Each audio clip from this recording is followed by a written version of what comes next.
Estimados irmãos espíritas e não espíritas, sejam bem-vindos ao nosso canal. Abraço a todos os irmãos do Tabernáculo Espírita Joana d'Arc, na certeza de que, iluminados pelo amor de Jesus, estejamos todos em paz com a própria consciência, cedendo o nosso coração como ninho de amor às criaturas. Nesta quadra singular do Natal de Jesus,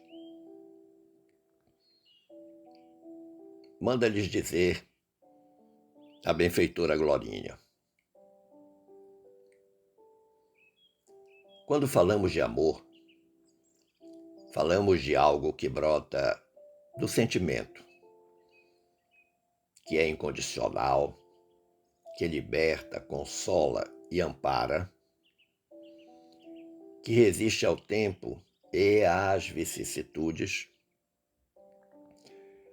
e como asseverou o apóstolo dos gentios, tudo desculpa, tudo crê, tudo espera, tudo suporta.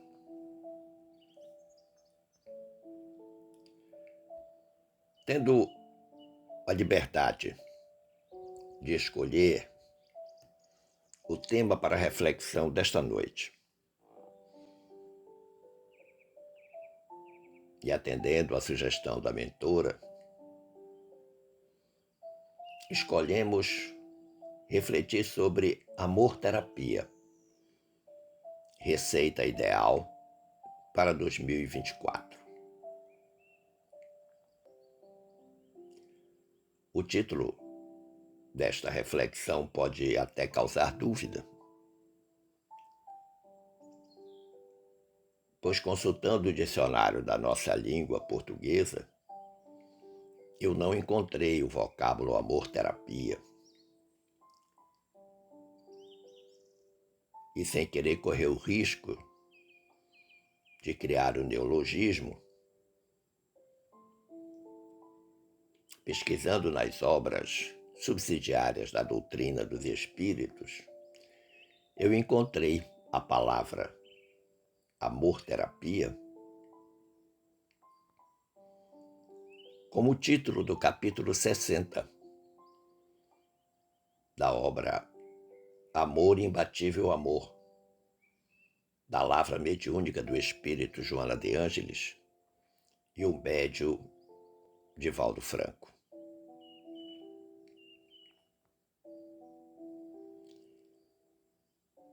Mas todas as vezes que propomos uma reflexão em torno do Evangelho de Jesus, nós precisamos buscar uma base neste Evangelho. E desta vez nós a encontramos no Evangelho de João, capítulo 3, versículos 16, quando nosso amado Mestre disse: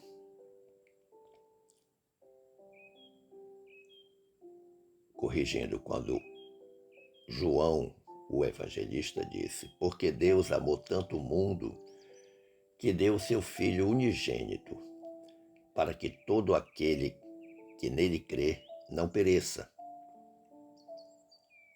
mas tenha a vida eterna.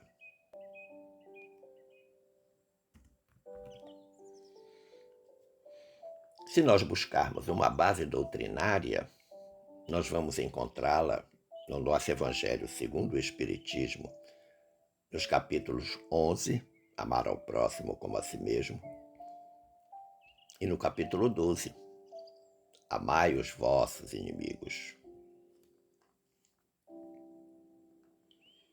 Mas quando o assunto é amor, a primeira pergunta que nos assalta o pensamento é: amor é sentimento ou um estilo de vida?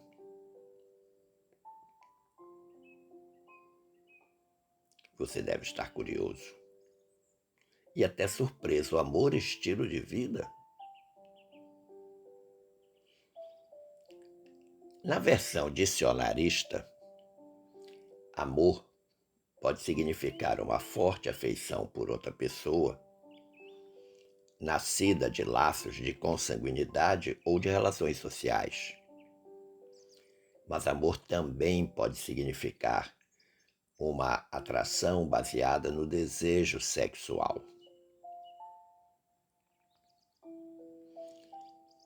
Na versão espírita cristã, a condição essencial para que o amor exista, para que ele aconteça, é a sua vivência. Daí porque eu propus um estilo de vida. E isso nós podemos conferir lá na nota explicativa da questão 938 de O Livro dos Espíritos, quando Kardec assim se expressou: a natureza deu ao homem a necessidade de amar e de se sentir amado. Um dos maiores prazeres que lhe sejam concedidos sobre a terra é o de reencontrar corações que se simpatizam com o seu, o que lhe dá as premissas de uma felicidade que lhe está reservado no mundo dos espíritos perfeitos, onde tudo é amor e benevolência. Então a gente percebe nessa nota explicativa de Kardec que está contida aí a versão dicionarista. Quando o codificador diz que sejam concedidos sobre a terra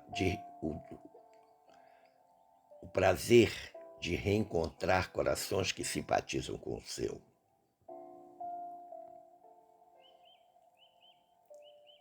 Evidentemente, nós sabemos que estes reencontros representam exatamente a oportunidade que a reencarnação nos dá de rever afetos de vidas passadas, de vidas anteriores, como também desafetos, é fato. Agora, a felicidade plena no mundo espiritual só acontece para os espíritos perfeitos que chegaram ao estágio limite superior de amor e de benevolência, diz-nos o codificador. Uma segunda pergunta que pode assaltar a nossa mente, pode vir à nossa mente é possível classificar o amor? Eu diria que classificar não, mas os gregos nos ensinaram 7 formas de manifestação do amor. Vejamos-las então. Primeira, o amor eros. O amor eros é aquele amor apaixonado e romântico. É paixão, é luxúria, é prazer. Trata-se de uma apreciação da expressão física ou pela beleza de uma pessoa e que normalmente impulsiona a criatura na direção da atração e do desejo sexual. Daí nasce a palavra erótico, a palavra erotismo. O segundo tipo é o amor filia, amor que traduz amizade íntima e autêntica. É um tipo de amor que é caracterizado pela intimidade, pelo conhecimento, pelos laços entre almas. Esse é um amor encorajador, gentil e autêntico. E as qualidades que prevalecem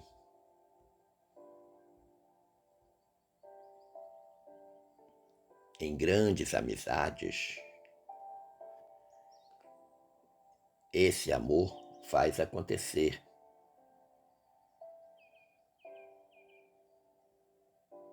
Esse amor, filha, ele se baseia também na boa vontade. É aquela pessoa que sempre deseja o melhor para a outra. É o amor dos grandes amigos, ou das grandes amigas. O terceiro tipo é o amor ludus, amor lúdico e sedutor. É um amor sem compromissos. É o chamado amor de ocasião. É o amor que se sente numa aventura casual, numa aventura sexual. É um amor do tipo excitante, mas sem nenhuma implicação de obrigação. Ele é daquele momento e nada mais. O quarto tipo é o amor estorge, o chamado amor familiar incondicional. Ele diz respeito ao amor protetor ou amor-proteção, que se baseia no parentesco. E é um amor que muito provavelmente se sente pelos familiares. É o amor de mãe, o amor de pai. O amor estorge é movido pela familiaridade e pela necessidade. Muitas vezes ele é considerado um amor unilateral. Basta a gente pensar, por exemplo, naquela mãe que ama o filho, mesmo antes dele ter consciência suficiente para amá-la de volta.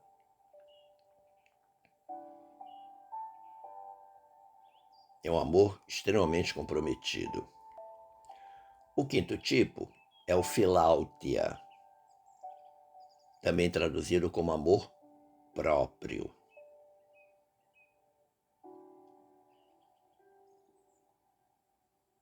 O amor próprio não é um conceito novo.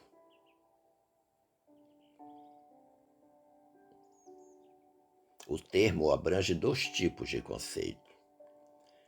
O primeiro conceito é positivo. É aquele amor saudável, erigido à base da confiança e do autocuidado e que reforça a autoestima. Você amando a si mesmo. O segundo conceito desse amor filautia é negativo. Por quê? Porque ele se assenta no egoísmo, que pode procurar o prazer, a fama, o status. Este aspecto negativo do amor filautia é que determina para muitos a base do narcisismo. O sexto tipo é o pragma. É o amor comprometido e companheiro. Ele parece um pouquinho com o amor estorge, com o amor filia.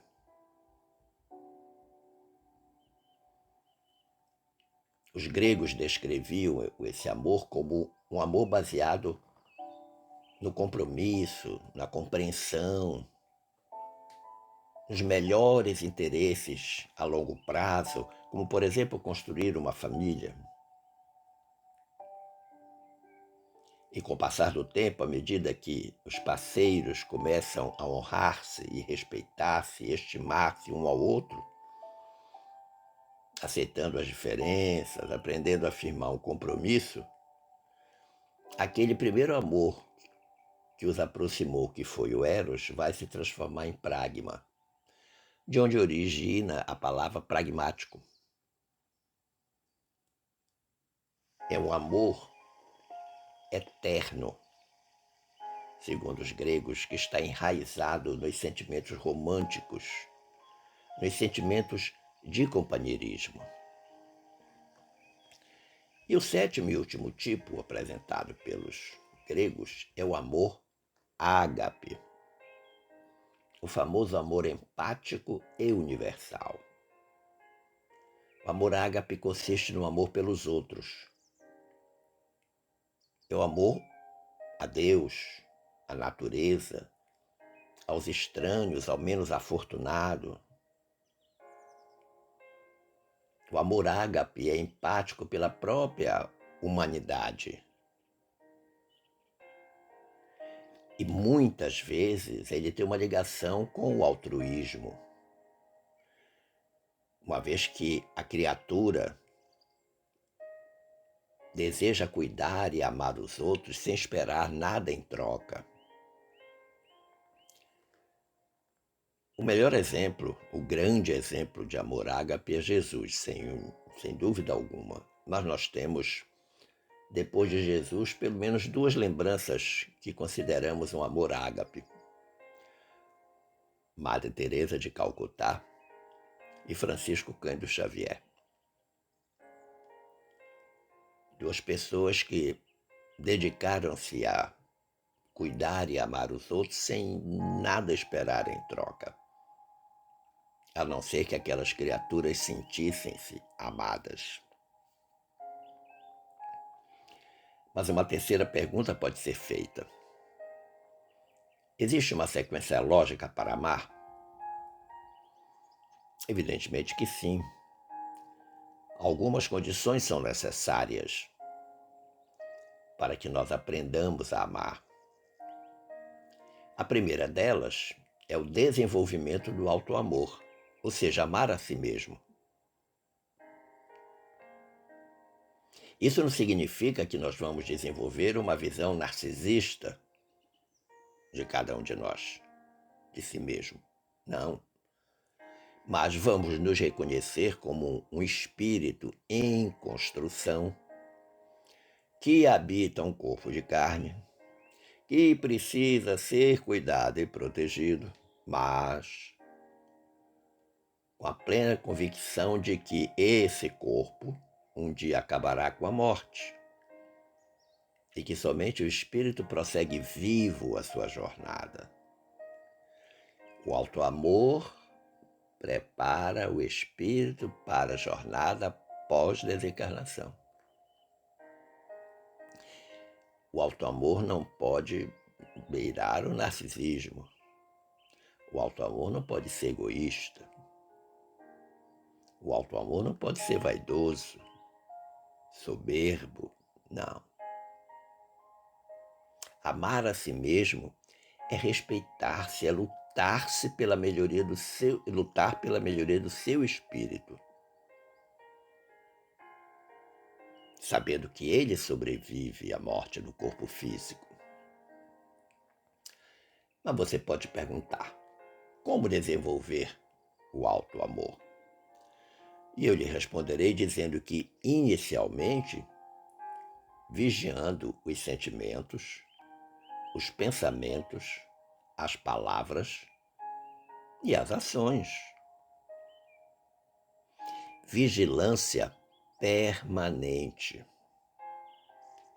Não pode ser vigiar segunda, quarta e sexta, ou terça, quinta e domingo. Não.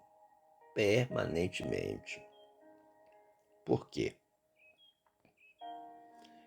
Por sermos seres em construção, espíritos em construção, no mundo de provas e expiações, naturalmente todos seremos tentados, assaltados pelas tentações mundanas, que poderão desviar-nos do caminho verdadeiro e necessário da autoiluminação. Vamos recordar que nós sempre, sempre, sempre, sempre dispomos de 1 milionésimo de segundo para fazer diferente. Veja, por exemplo, o imperador Nero, o sanguinário imperador Nero. Quando ele estendia o braço com a mão espalmada, ele tinha 1 milionésimo de segundo para colocar o polegar para cima ou para baixo para livrar ou sentenciar aqueles cristãos que estavam na arena e que normalmente ele invariavelmente condenava. Vejam, por exemplo, o comandante daquele avião que jogou a bomba em Hiroshima e Nagasaki, o Enola Gay. Ele teve 1 milionésimo de segundo para não apertar o botão. Alguns poderão dizer, mas ele estava cumprindo uma missão, ele recebeu ordem para fazer aquilo. Ele sabia o que ia acontecer.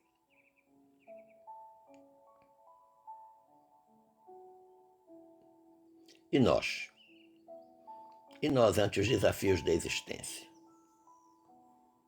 Seu filho foi indelicado com você. Seu marido ou sua esposa fez-lhe uma grosseria. Alguém na rua desacatou-lhe. O que você faz? Reage com agressividade ou amoriza o problema? Amorizar o problema é pegar a circunstância e dar-lhe um banho de amor ágape, o amor de Jesus. Aquele amor que Jesus teve na cruz, quase no finalzinho da existência terrena, quando ele pede ao Pai que perdoasse aquelas criaturas que não sabiam o que estavam fazendo.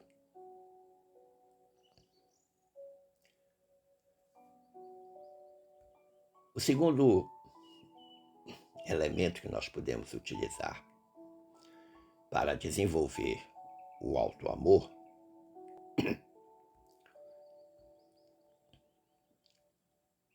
ou usar na lógica para amar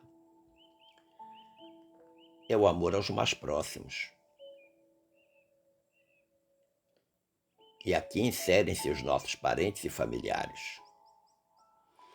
E aí, nessa hora, nós vamos ter que amar o filho problema, o cunhado antipático, a sogra exigente, aquele ou aquela vizinha insuportável.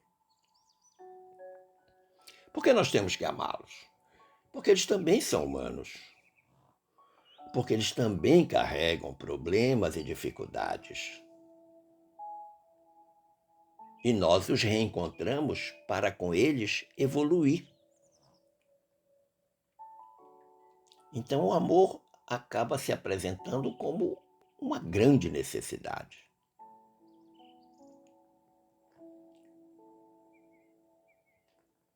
A terceira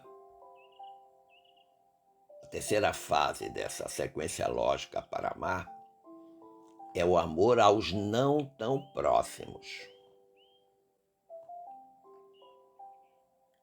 Anteriormente nós vimos o amor aos mais próximos, agora aos não tão próximos. E aqui se inserem todas as pessoas que cruzam o nosso caminho, que estão presentes no trabalho, na vida social, no ambiente da nossa prática religiosa. Gostaria de recordar mais uma vez, lembrá-los mais uma vez de que tudo está dentro de um planejamento reencarnatório. E que todas as oportunidades apresentadas na existência não podem e nem devem ser desperdiçadas. O quarto elemento dessa sequência lógica para o amar é o mais desafiador de todos. é o amor aos inimigos. Eu diria que, em vez de chamá-los de inimigos, vamos chamá-los de adversários. Nós sabemos que tanto no plano terreno quanto no plano espiritual, nós temos adversários. Pessoas que não concordam com o nosso ponto de vista. Adversários espirituais que pretendem algum tipo de vingança, por exemplo. Eu tenho certeza que, se você não passou por isso, pelo menos conhece algum caso de alguém que diz assim: eu nunca fiz nada para aquela criatura, eu não sei por que ela me detesta tanto.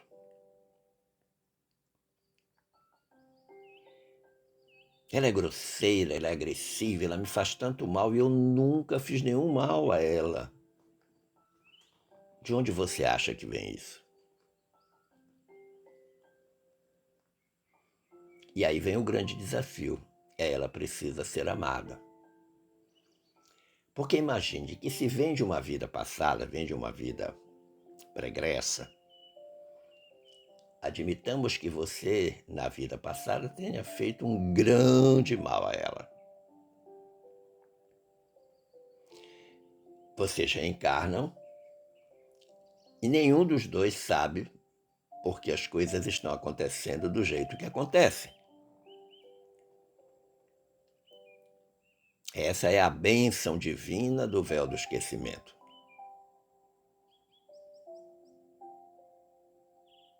E aí são colocados na mesma arena para se amarem,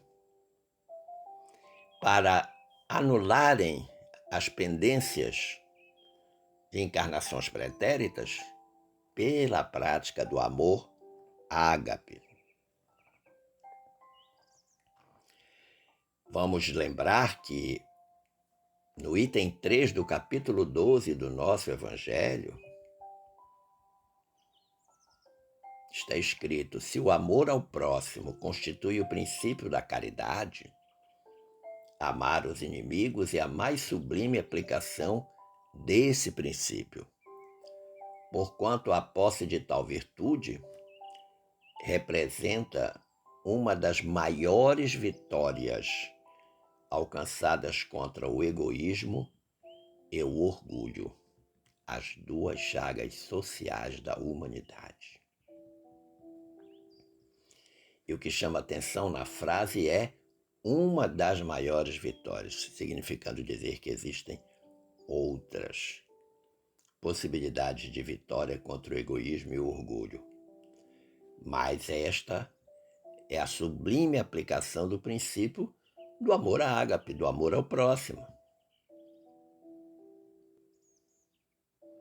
E o que chama atenção nesse fragmento de texto do item 3, né,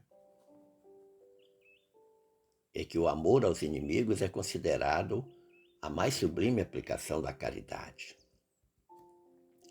Interessante que muitos pensam que é caridade para com aquela pessoa que nós estamos amando. Não, é caridade para conosco mesmo. Sim, é a grande caridade para conosco, porque nós estamos ultrapassando o nosso egoísmo e o nosso orgulho. Lembra do exemplo que eu falei da pessoa que não sabe porque o outro tanto a detesta? É exatamente por isso.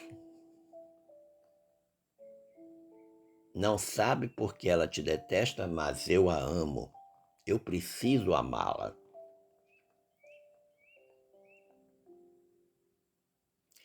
Mas vejamos agora o amor como terapêutica.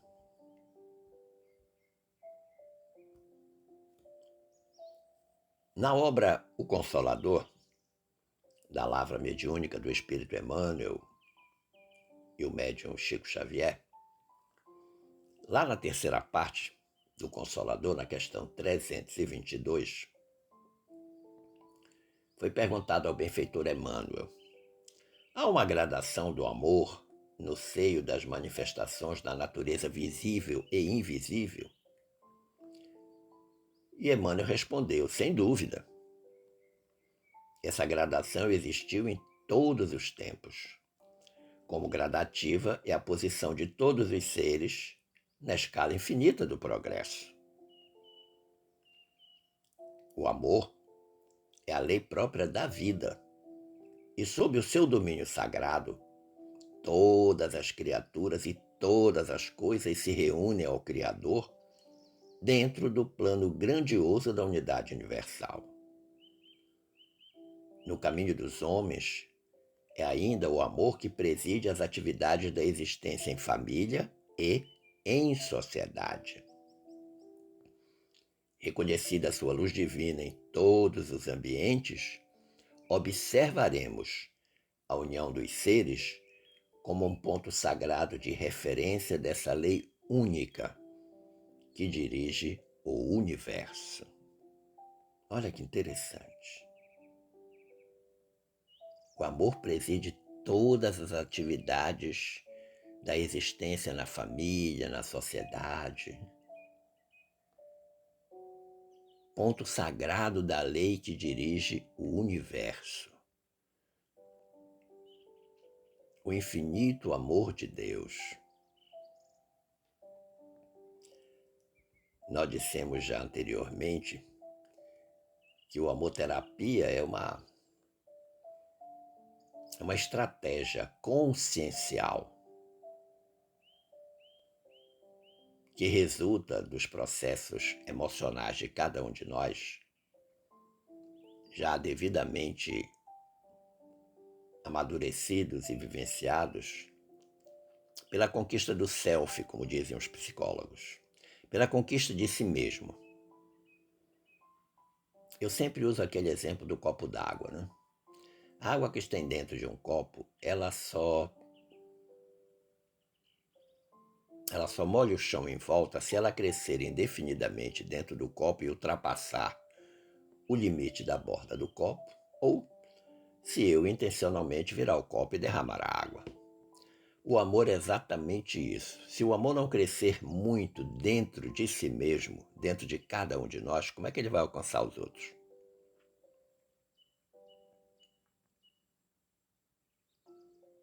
Isso nós precisamos levar em consideração.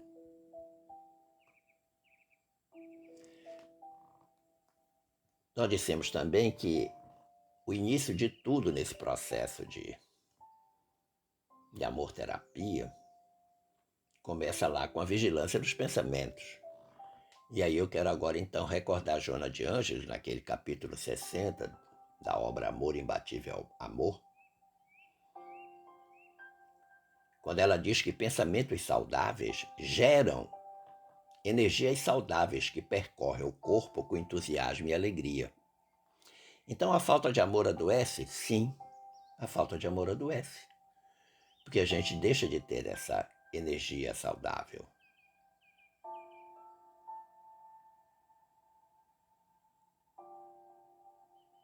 Todos nós somos uma potência da energia do amor. Por nós mesmos e pelos outros.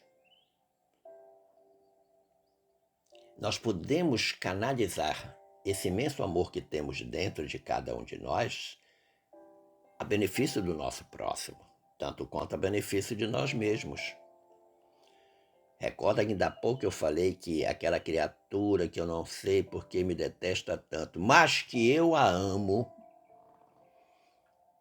antes de fazer a caridade para com ela, eu estou fazendo comigo mesmo. Esse mecanismo do auto-amor é muito interessante, porque eu denomino esse mecanismo de saída e mecanismo de entrada. De saída, sim. Para que eu possa amar plenamente, eu preciso tirar de mim algumas coisas, daí o mecanismo de saída. E o que é que vai sair de mim?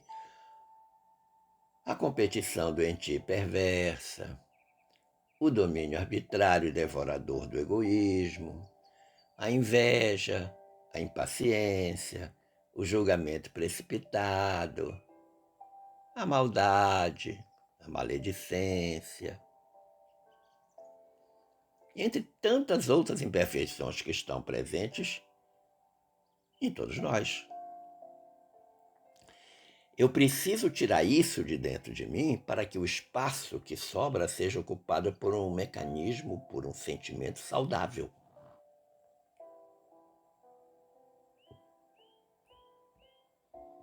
E aí o que é que entra para ocupar esse espaço que eu liberei das minhas imperfeições? Vamos voltar lá a Joana de Ângeles, na obra Amor Imbatível Amor. Vão entrar os chamados 3 tipos de amor, sugeridos por Joana. O primeiro deles, o amor perdão. O amor perdão, segundo ela, é um ato de gentileza que a pessoa se dispensa, não se permitindo entorpecer pelos vapores angustiantes do desequilíbrio ou desarticular-se emocionalmente sob a ação dos tóxicos do amor ressentido. Ou seja, o amor perdão, ele neutraliza aquele efeito nocivo que a minha mágoa, a minha chateação, o meu desequilíbrio diante de algo que me fizeram pode gerar em mim.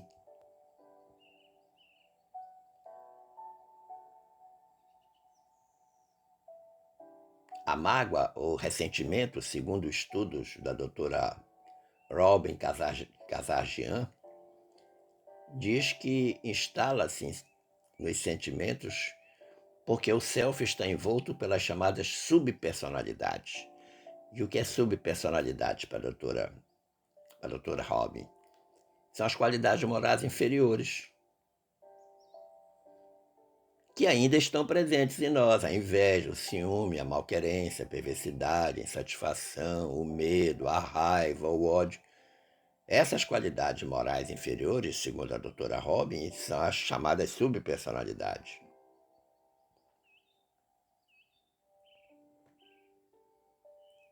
E elas impedem que eu exercite o amor-perdão.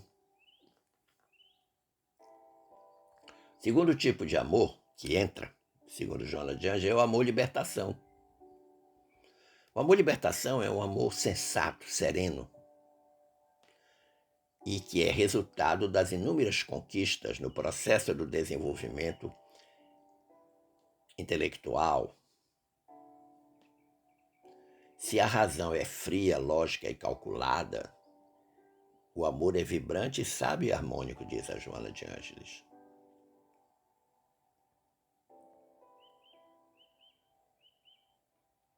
O amor, quando ele é legítimo, ele liberta da mesma forma que o conhecimento da verdade nos liberta. Ou seja, os valores permanentes emergem dentro de nós. E tudo aquilo que é modismo, que é circunstancial, que é superficial, desaparece nesse amor-libertação. E o terceiro e último tipo, indicado por Joana de Ângeles, é o amor-plenitude.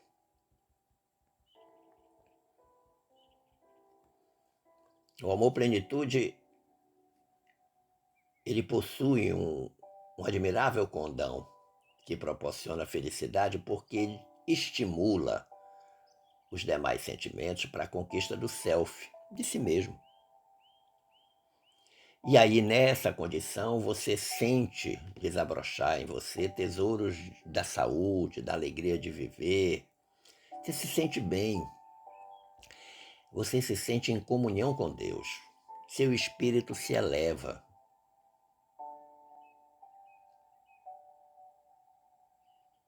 Esse é o amor que pode ver poesia, um poema de esperança naquilo que demonstra morte e decomposição.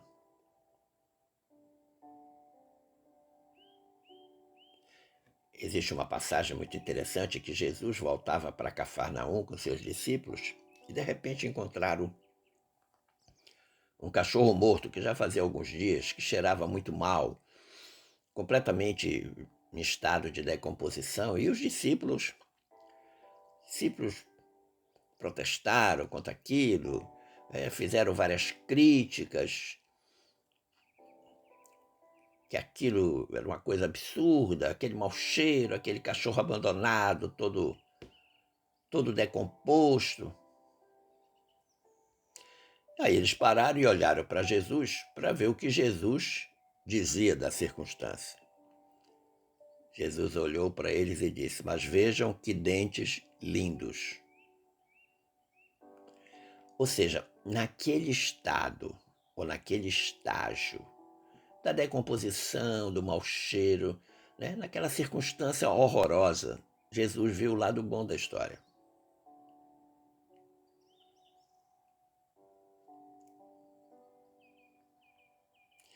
A trilogia Amar a Deus, acima de todas as coisas, ao próximo como a si mesmo, é uma trilogia absolutamente harmônica.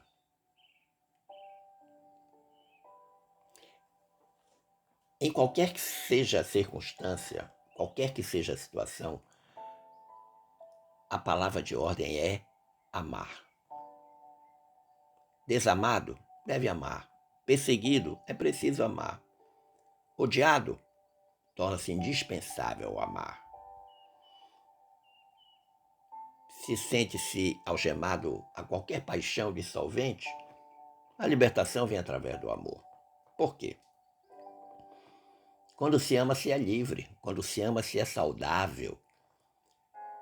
Quando se ama, se desperta para a plenitude. Quando se ama, se rompem as couraças e os anéis que envolvem o corpo, e o espírito se movimenta produzindo vida e renovação interior. Esse texto, evidentemente, que é da Joana de Ângeles. Ela diz ainda: o amor é luz na escuridão dos sentimentos tumultuados, apontando um rumo. O amor é bênção que luariza as dores morais. O amor proporciona paz, é estímulo permanente.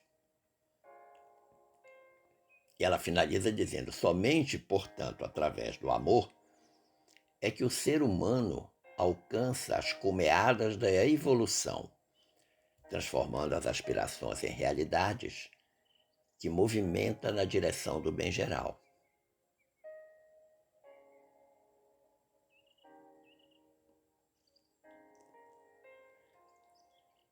Ao ensejo das festividades natalinas, meus queridos amigos, o grande marco da comunidade cristã mundial, eu digo-lhes que o clarão da estrela de Belém anuncia que ele, Jesus, nosso amado Mestre, retorna mais uma vez à manjedoura do nosso coração.